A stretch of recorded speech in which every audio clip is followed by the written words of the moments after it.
In a world that constantly tells us to do more, run faster and grind harder, we often forget that our health is our greatest asset.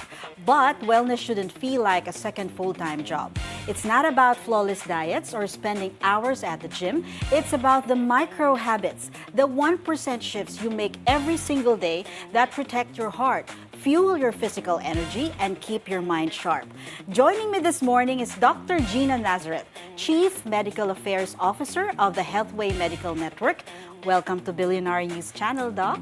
Good morning. Thank you very much, Pierre. On this show, we're keeping it entirely real. No rigid rules, no impossible standards. Just practical science-backed habits and honest conversations designed to help you live life at your highest frequency. It's Organ Donation Awareness Month, and it is just right that we talk about how important it is. So grab your water, settle in, and let's get into it. I'm your host, Pier Pastor. You are watching Wellness is Wealth. Wellness is wealth. Wellness is wealth. Wellness is wealth.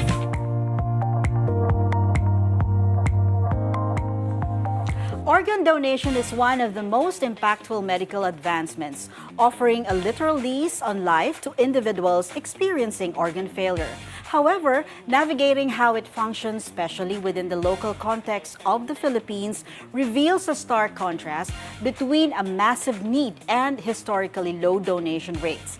The Philippines ranks among the lowest in organ donation in the world. Organ donation in the country is governed primarily by Republic Act No. 7170, also known as the Organ Donation Act of 1991. Despite an excellent success rate in local transplant surgeries, primarily for kidneys and liver, the country faces a severe shortage of available organs.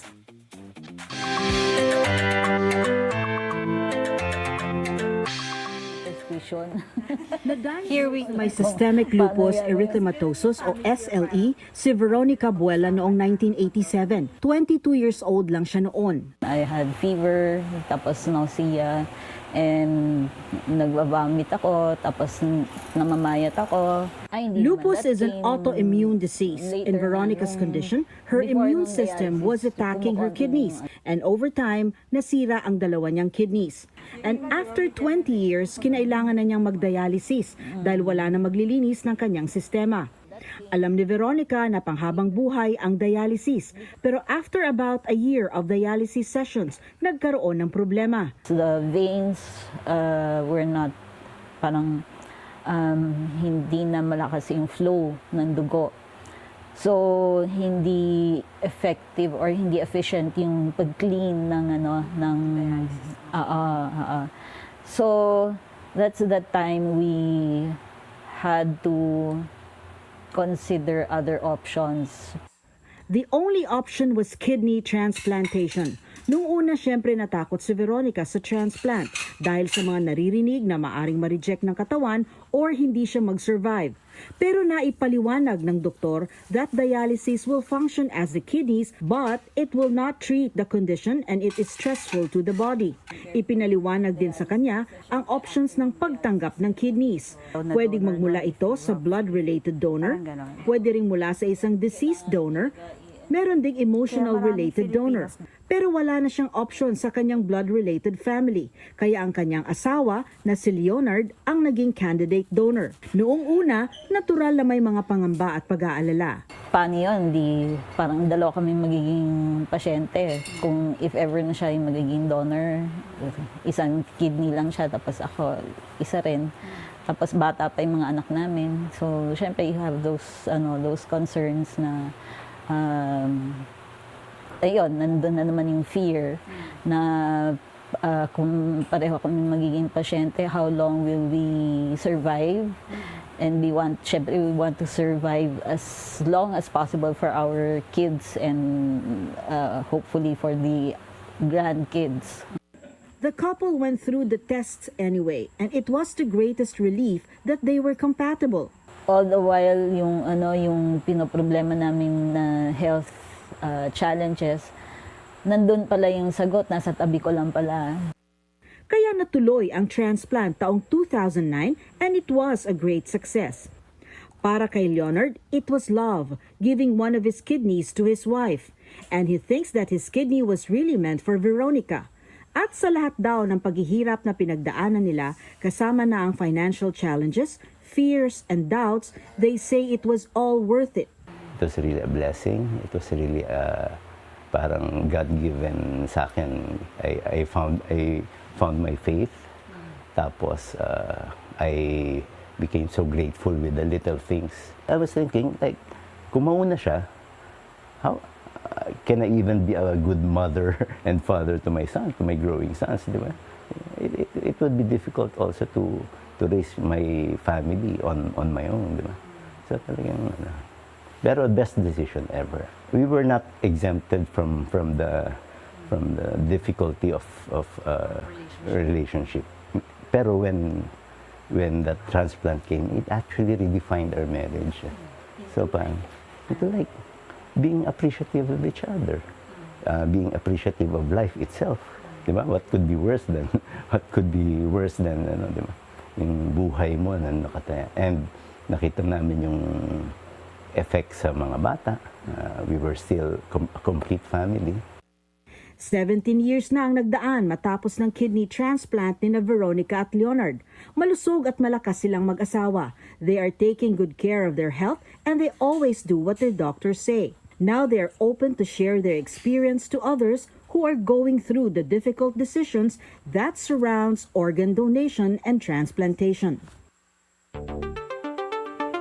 Ayun, Doc, gusto na nilang mag-share ng kanilang experience to encourage people na magandang mag-donate dahil naging malakas siya ulit. Yes, oo. Tapos siguro kasi ano siya active, naging mahilig, lumalabas sila together to exercise. Tsaka parang, alam mo, ibig kasi yung quality of life na pagka na-transplant ka, kasi doon sa magda-dialyze ka ng 3 times a week, pupunta ka sa center. Oo. Yun. Always feel Life is tired. easier na. O, yun. Okay. To help us better understand the importance and power of organ donation, joining us this morning here in Wellness is Wealth is Dr. Paulo Pinkerton Alamillo. Dr. Alamillo is a board-certified adult nephrologist and internist who holds clinic consultations at Healthway Daniel O. Mercado Medical Center. Good morning, Dr. Alamillo. Welcome to Wellness is Wealth po. Good morning, Pierre. Good morning, Doc Gina. Alright, no, Doc, ito na. morning. Idiretso na natin. Please elaborate po on the essence of organ donation in saving lives. So, organ donation is the gift of life. So, it is a way by which someone who has passed away or will be passing away can extend the lives or improve the lives of others. Okay, alright. Now, what body organs can be donated, Doc?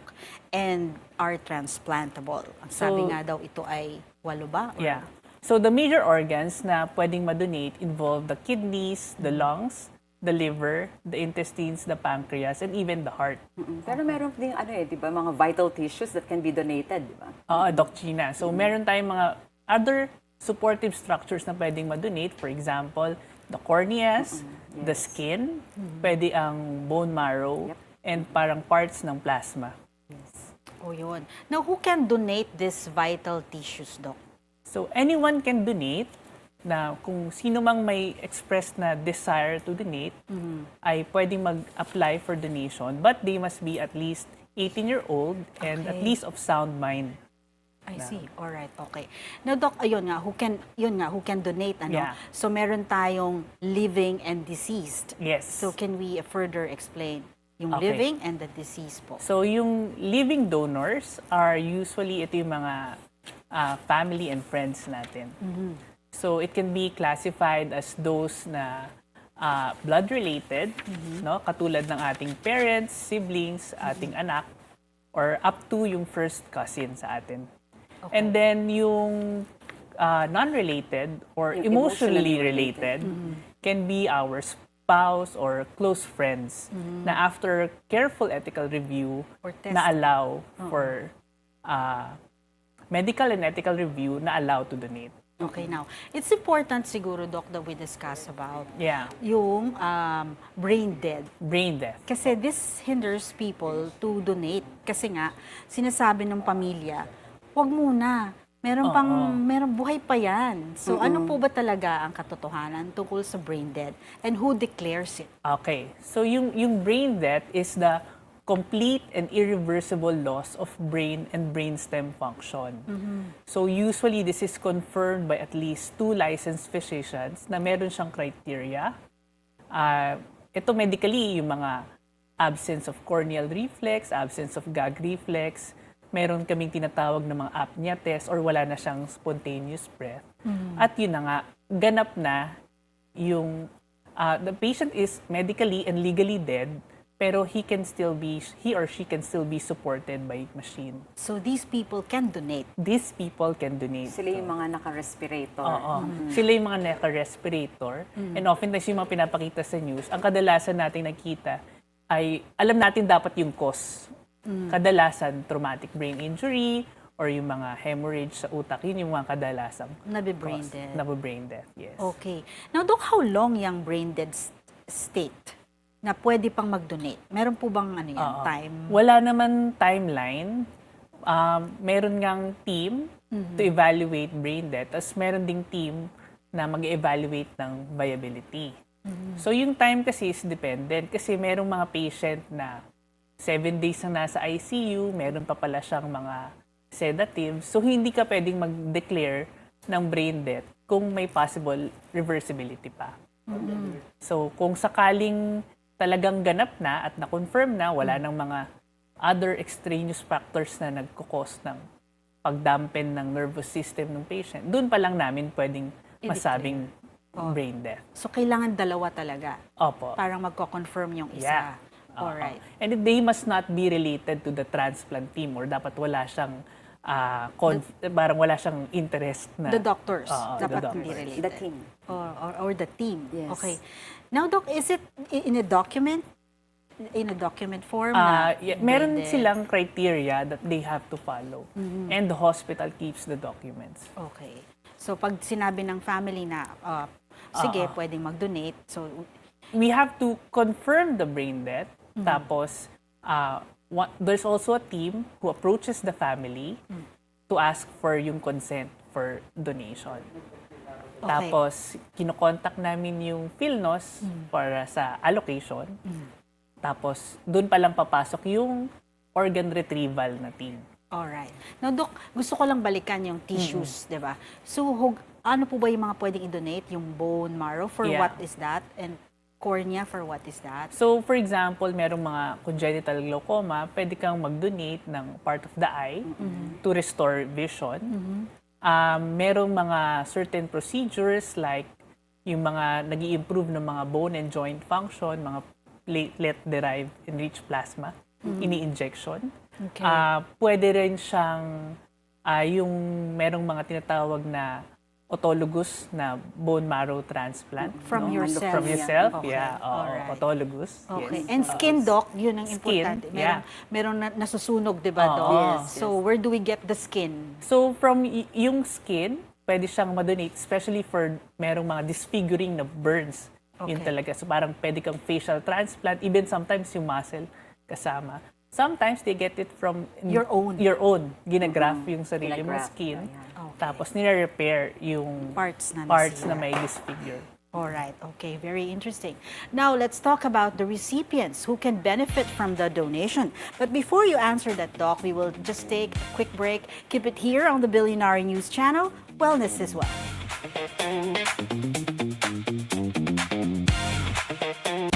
Wellness is wealth.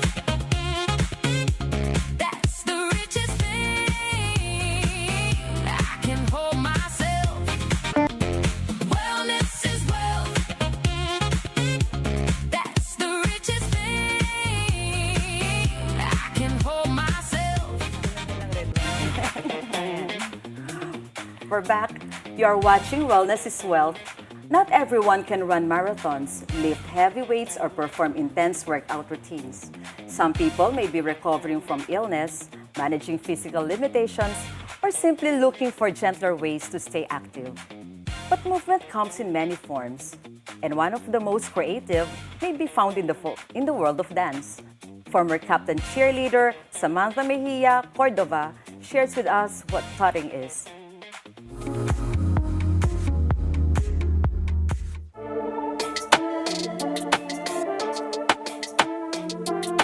A twist of a finger, a bend of the right, a turn of the hand, it's called tutting, a street dance style inspired by Egyptian art. Known for its geometric shapes and precise hand movements using fingers, hands, arms, and torso. What many don't realize is that tutting can also be a form of exercise. Meet Samantha Mejia Cordova, businesswoman, wife, and mother. I'm Samantha Mejia Cordova. I am 48, turning 48, oh my God. 47, turning 48. From grade school to university years, Samantha, or Sam for short, was the cheerleading captain known for her discipline and passion for dance. I started cheerleading primary years. And then when I graduated high school, I entered the DLSU PEP.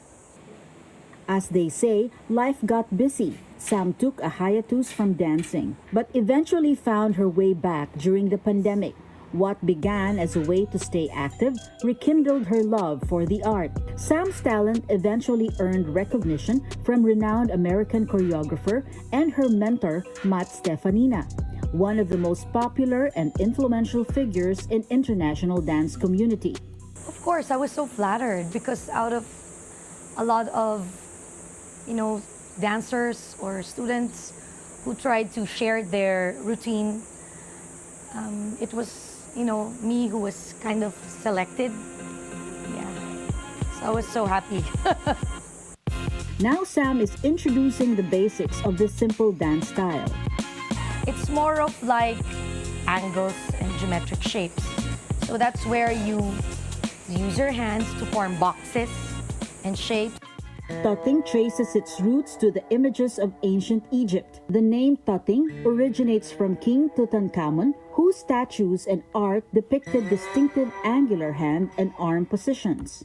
A niche dance style and often used as an accent, it can be performed while seated and requires no special equipment. It's a good starting point for those with physical limitations, or for those who want or need to move for healing, recovery, or wellness, since you only need to use your fingers, arms, and hands. Sam says, beyond the physical benefits, tutting also improves focus and mental agility. It really does help in terms of flexibility and motor movements, and as well as memorization of some combos. So the first combo is this. Do this. Make sure it's right angled. And then down. Make it as clean as you can. This. Here. And then there. Then go back. And then here. There, that's the first combo. So we can do it a little bit faster.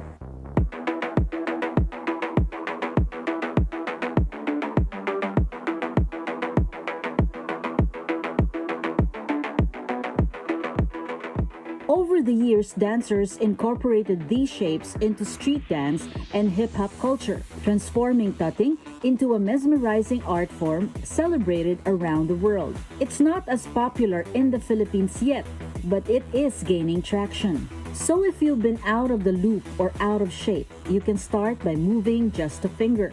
Because healing isn't always about doing more. Sometimes, it's simply about finding joyful ways to keep moving.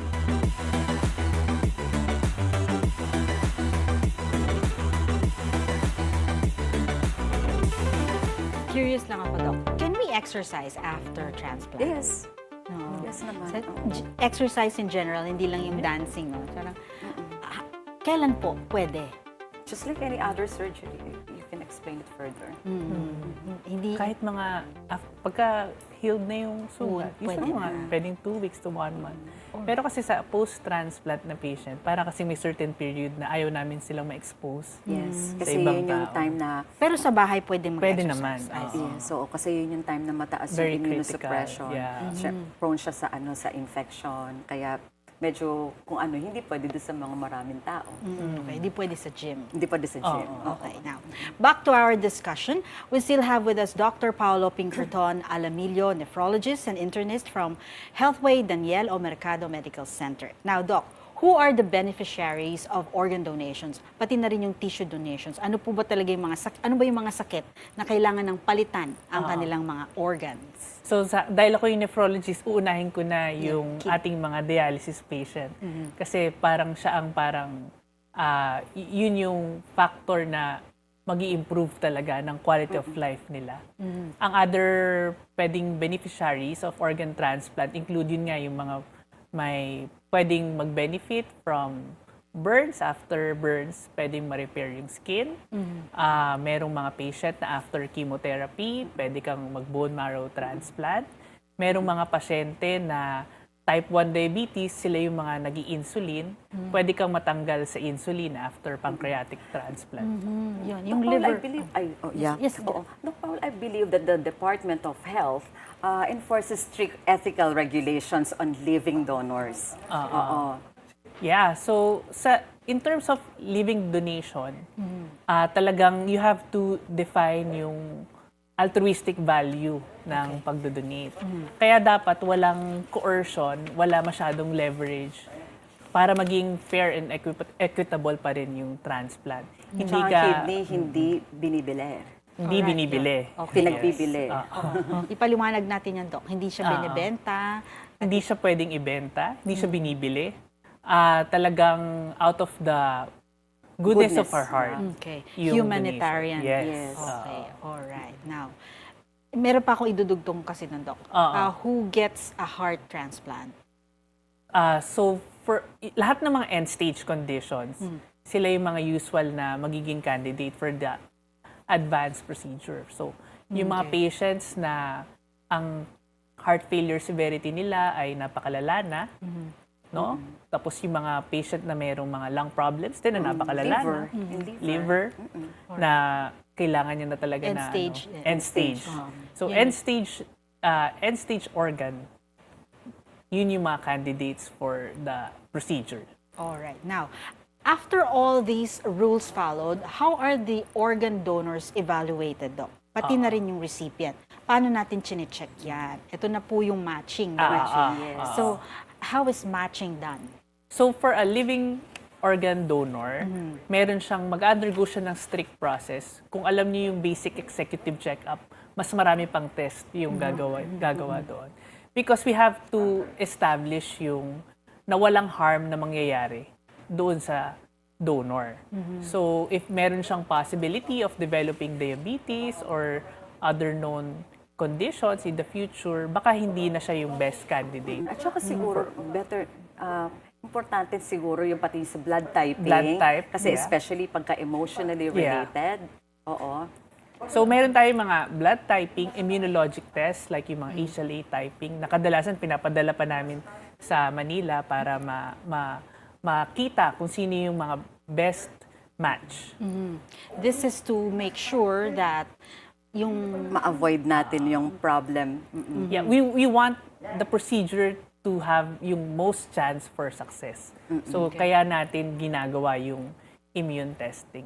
I see. Now, dun sa living donor, Doc, merong blood-related. Yeah. And then meron din silang sinasabing emotionally related donor. Yes, blood-related or living-related. Oo, yun Yeah. yung term. So, ano po ito? Ito yung... So, yung blood-related can be your parents, siblings, yung children mo. And then, at sa atin, up to the first cousin. Okay. While yung emotionally related are usually the people closest to us na nakapag-establish talaga ng relationship tulad ng spouse or very close friends. I see. Sa non-related or emotionally related, ayun yung nag-undergo ng mas strict at mas nagsuscrutinize yung Testing. yung ethical review ng kanilang transplant. Doc, bakit kayo binigyan ng emphasis yung emotionally related? What's the importance that you are emotionally Kasi involved? para mas iingatan nila yung kidney. Kasi because Galing somebody donated it, para mas mamahalin mo, di ba? Ganun yun Pag may nagbigay sa'yo ng gift, mas mamahalin mo siya. So, ganun din yun sa kidney. I see. And siguro partly, I don't know, kaya emotionally related is very important. Kasi kailangan ma-stress natin na ang kidney is not a commodity. Oo, hindi siya kailangan bilhin ano, yun ay isang So, bagay na kailangan na binibigay ng kusa. Emotionally related para maproteksyonan din yung donor.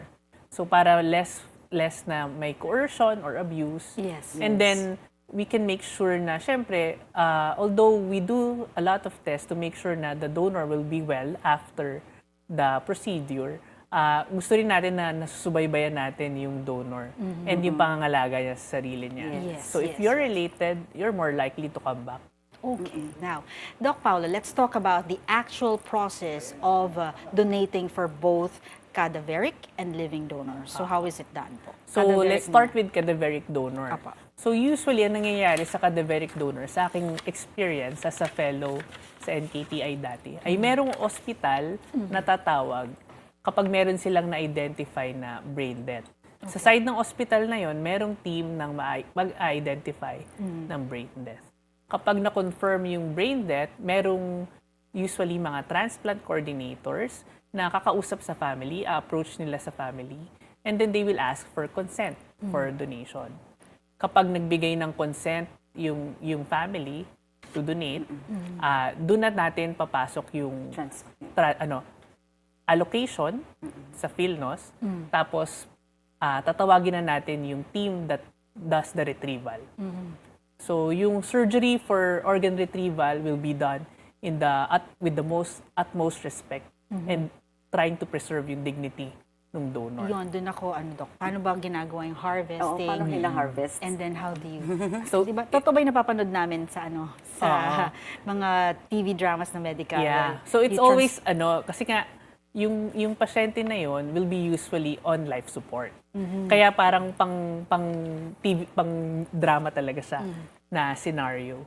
Tapos, you have to be very, you don't want to have any organ suffering or you don't want organ failure. Kaya kailangan very time sensitive at mabilis na gagawin yung organ retrieval process. Yung sa living naman, Doc Paulo? While sa living naman, usually, ito, mas meron tayong comfort at elective nga yung procedure.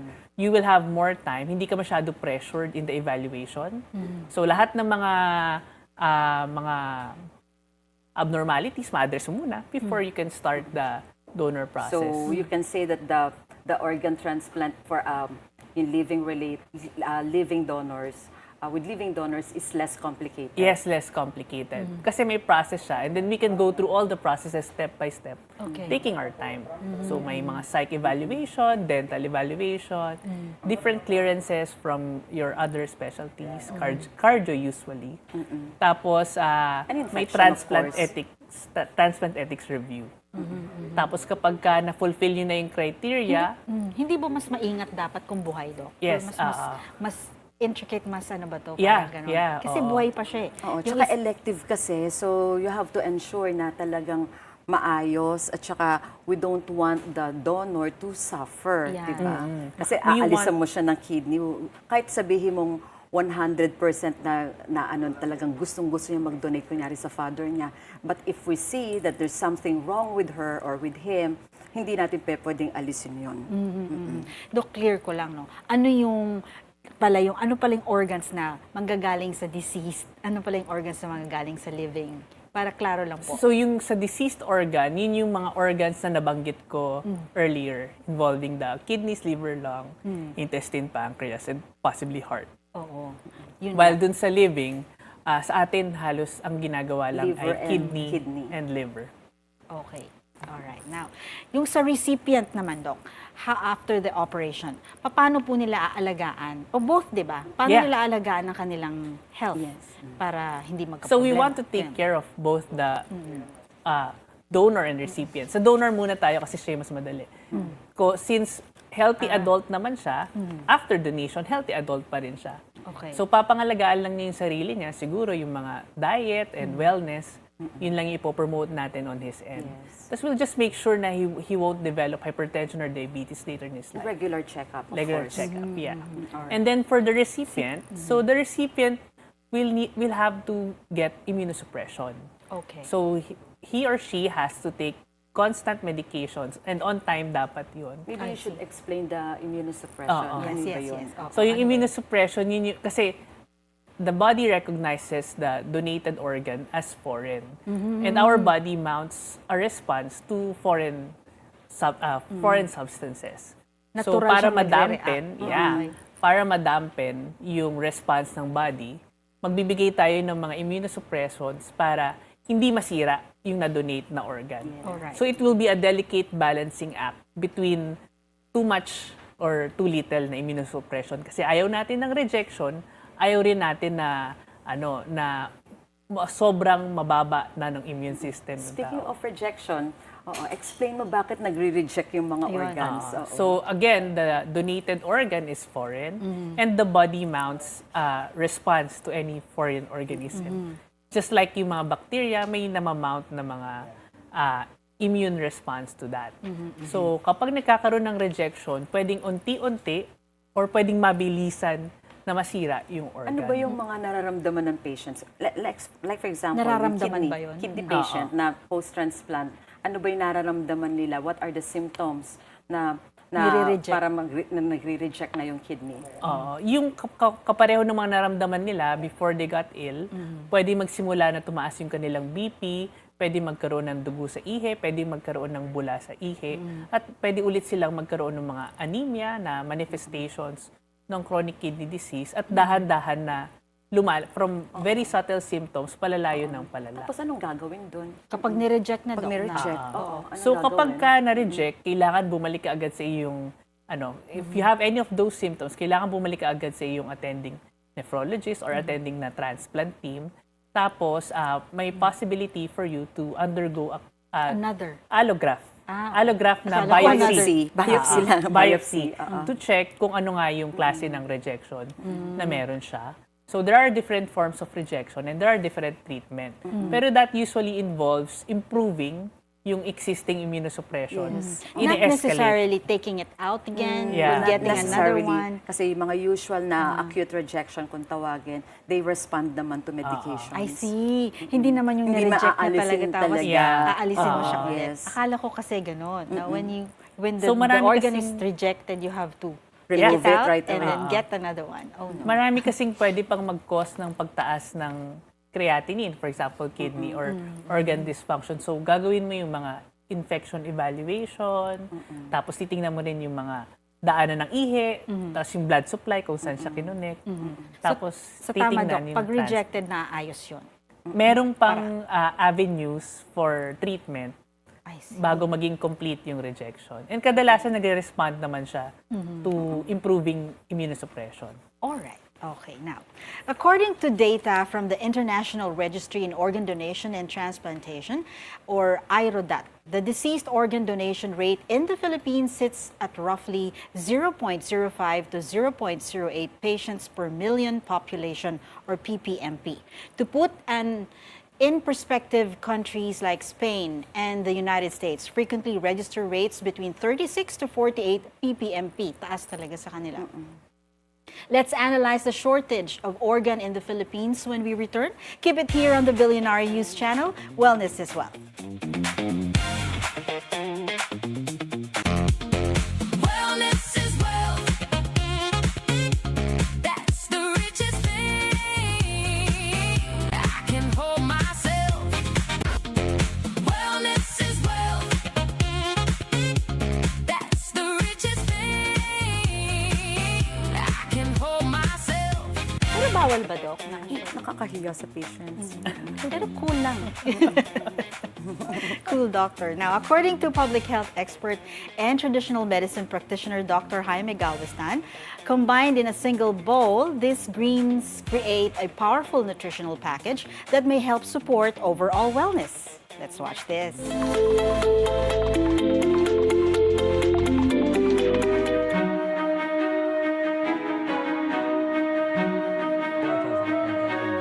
Public health expert and traditional medicine practitioner Dr. Jaime Galvestan points to 5 common native vegetables found in local markets and even backyards that he dubs the best of the best in Filipino vegetables.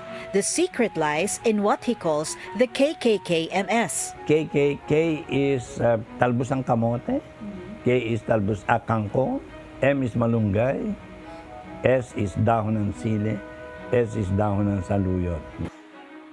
He calls it Ensalada Filipina in honor of women. These 5 leafy vegetables should be served fresh and raw. Together, they form the foundation of a simple yet powerful combination that harnesses the benefits of whole foods in their most natural state. All the vitamins are present, all the minerals and all the antioxidants, the best of the best are in these 5 Filipino vegetables. To prepare the ensalada, first the ingredients. Chop the garlic, onions, tomatoes, turmeric, add coconut vinegar, coconut sugar, and a pinch of salt. Then simply mix the vegetables together. It will lower your blood pressure. It will free all the obstruction in your heart. It will lower your bad cholesterol.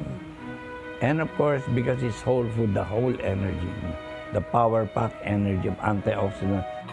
Make a batch ahead of time, store it in the fridge, and enjoy it as a side dish with your meals, as recommended by Dr. Galveston.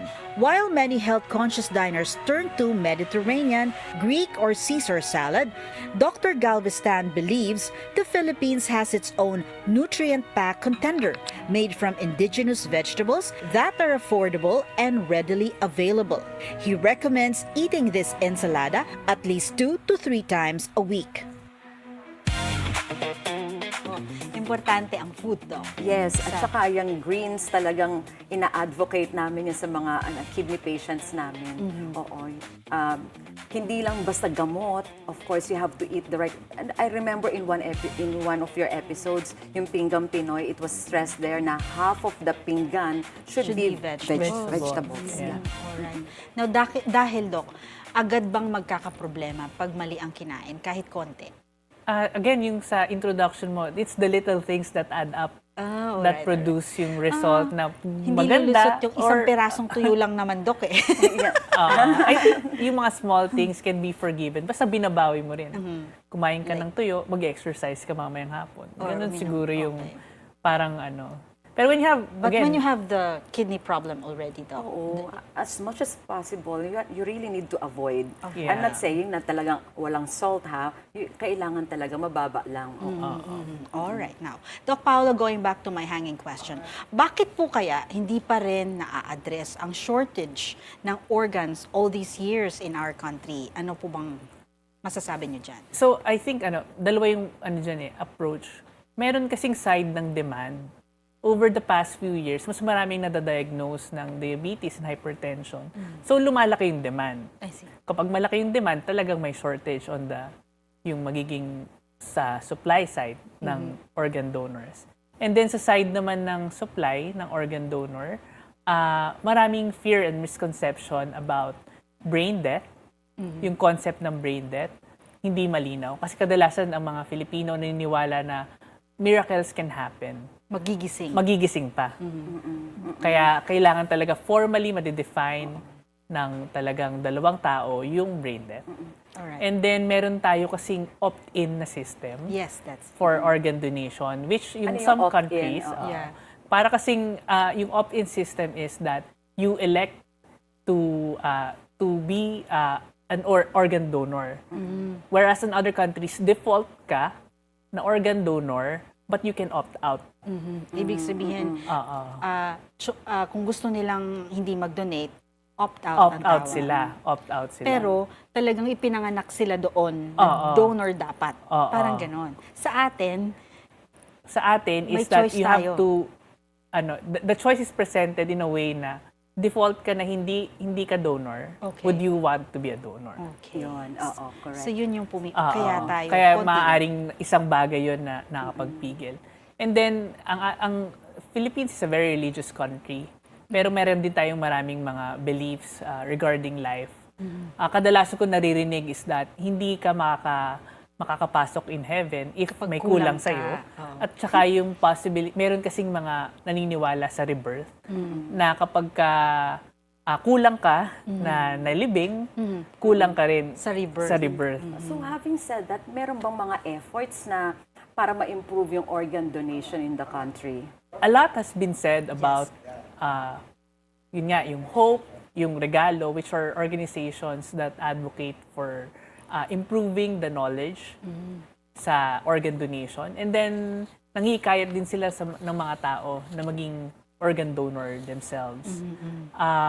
And lately, naririnig ko rin nung in-advertise ng government natin yung improvement sa PhilHealth package ng dialysis and kidney transplant. Mayroon din sila dong segment na nagsabi na kailangan ma-improve yung primary care at saka kailangan ma-increase yung awareness. Don't forget the Philippine organ Society donor. of Nephrology. Yes, ma'am. Part ng advocacy ng PSN, yung organ donation donation, awareness. yes. Oo. Okay. Anong efforts ang ginagawa niyo doon, Doc? Ayan, For awareness, oo. yes. Actually, meron yung partnership also with the Philippine College of Physicians wherein yung mga residents at saka tinuturuan nila para tinuturuan nila on yung mga brain death, yung mga ganoon sa disease organ donation para in their hospitals pag mayroong mga cases like for example trauma, they know how to diagnose and they can always tap the DOH, the NKTI, no, para kung kailangan ng team para pupunta doon. Okay. Kailangan din daw mag-train, Doc.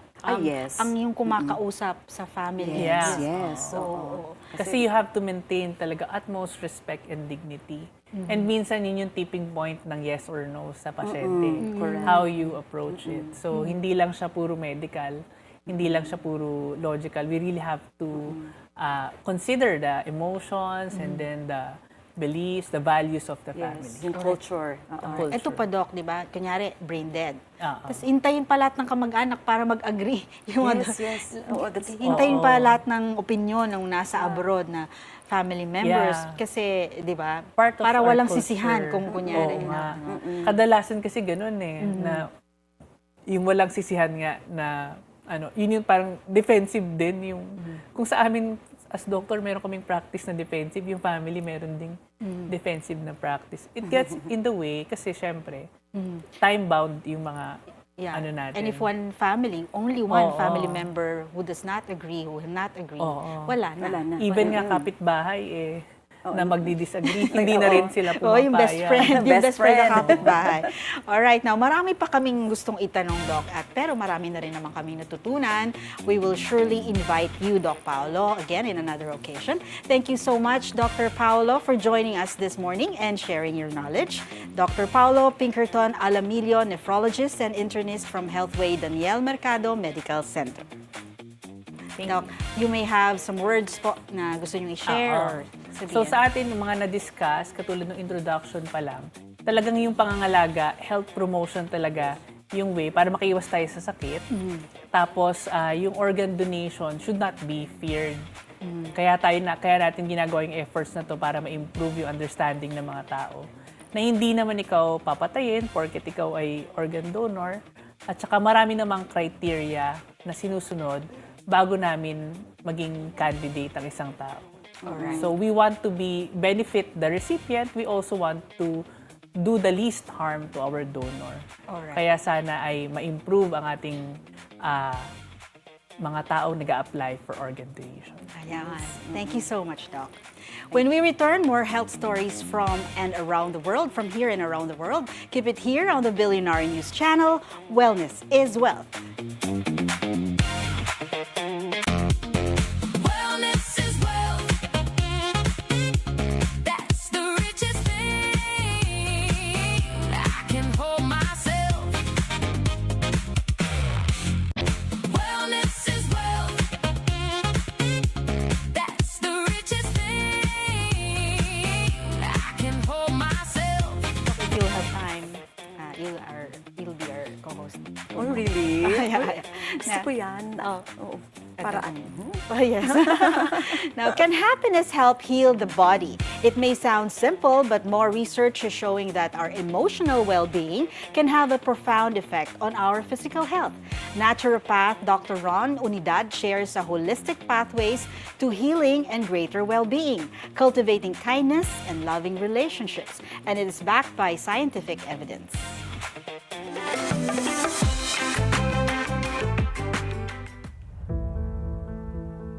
Joy, Purpose, peace, and meaningful human connections can have a powerful effect on overall health. According to some studies, positive emotions may influence the body through measurable biological and psychological pathways, helping reduce stress and support immune function. According to naturopath Dr. Ron Onidad, a holistic approach to healing and wellness includes cultivating happiness, gratitude, hope, and love.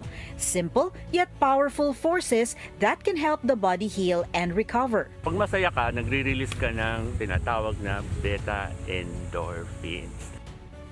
Beta endorphins are naturally produced osteopeptide and hormones produced in the pituitary gland, hypothalamus within the brain, and in certain cells in the immune system.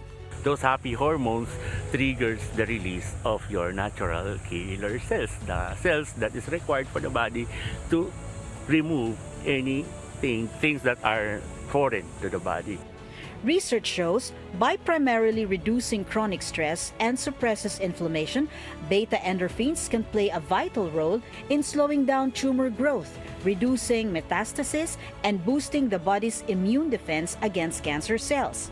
This is the reason why Dr. Ron says positive emotional states, encouraging words and acts of love and compassion can make a difference in the healing journey of a loved one. Sometimes, healing begins with a kind word, a gentle touch, or a massage of love, Dr. Ron says. He explains that loving words can spark happiness, and when the heart is filled with joy, the body responds. As positive emotions grow, the body may experience less stress, greater peace, and a stronger sense of well-being. So for those who are taking care of their loved ones who are sick, here are Dr. Ron's tips. Tip number 1, accompany your loved one who is sick to the doctor, please. Be with them, accompany them, make them feel that they are important. That's one thing. Number 2, never give them anything that they will regret. Never give them anything that they will hate. Never give them anything that they will feel worthless. But this is not enough according to Dr. Ron. Patients are encouraged to become active participants in their own recovery. Commitment to healthy habits, a hopeful mindset, and willingness to embrace support from loved ones can create an environment where healing is more likely to occur. Sharing their beautiful story of healing to others is one. So when you share your story to others, that is the healing of the spirit. It revives that part of you that went into the battle. Sharing an experience can create happiness by promoting catharsis, a strong emotional release that may reduce psychological distress. It also fosters deep human connection, empowering the patient and elevating self-worth.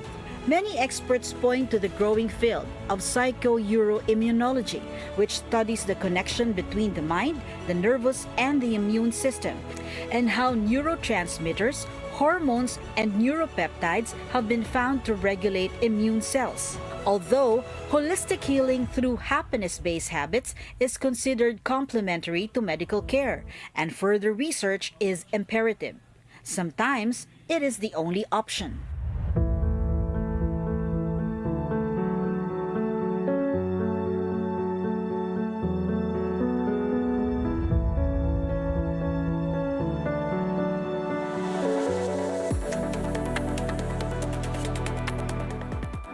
We love Japanese products, don't we, because of their authenticity and quality.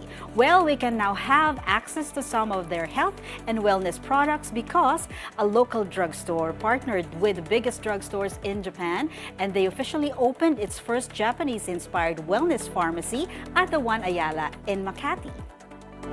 Introducing a new retail concept that combines trusted healthcare services with Japan's renowned wellness culture. The store is a collaborative venture between St. Joseph Drug, AC Health Pharma Ventures, and Japan's Sugi Holdings, one of the largest Japanese drugstore operators. It is a pharma first. We want patients and customers who want their pharma products and medicines to be completely fulfilled when they go into our store. Second is we bring in a portfolio from our partner, Sugi, in Japan, a unique set of products that's only available to us. The new flagship store redefines the traditional pharmacy experience by offering not only medicines and health essentials, but also a curated selection of Japanese wellness products, skincare and beauty items, household essentials, oral care products, snacks, and beverages.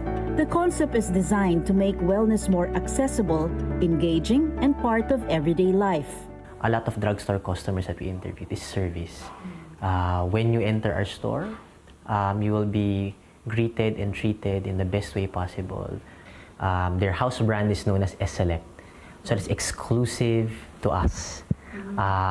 And the great thing about S-Select, or the house brand of Sugi, is that they have wonderful products at a very reasonable price. A lot of people will not leave the store without something from our Japanese snacks and beverage section. Officials said the opening represents a major step in bringing Japanese-inspired preventive healthcare and customer-centered retail practices to Filipino consumers. The store embodies the Japanese philosophy of wellness, encouraging healthier lifestyles through daily habits and proactive self-care. For St. Joseph Drug, a pharmacy brand with legacy of serving communities for nearly 7 decades, the partnership marks a new chapter of innovation and growth by combining its local healthcare expertise with Sugi's well-established wellness retail model.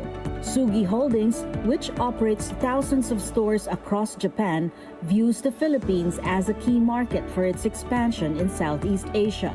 The launch of St. Joseph Drug, powered by Sugi, highlights a shared commitment to making quality healthcare, preventive wellness, and Japanese innovative products more accessible to Filipinos, setting a new standard for pharmacy retail in the country.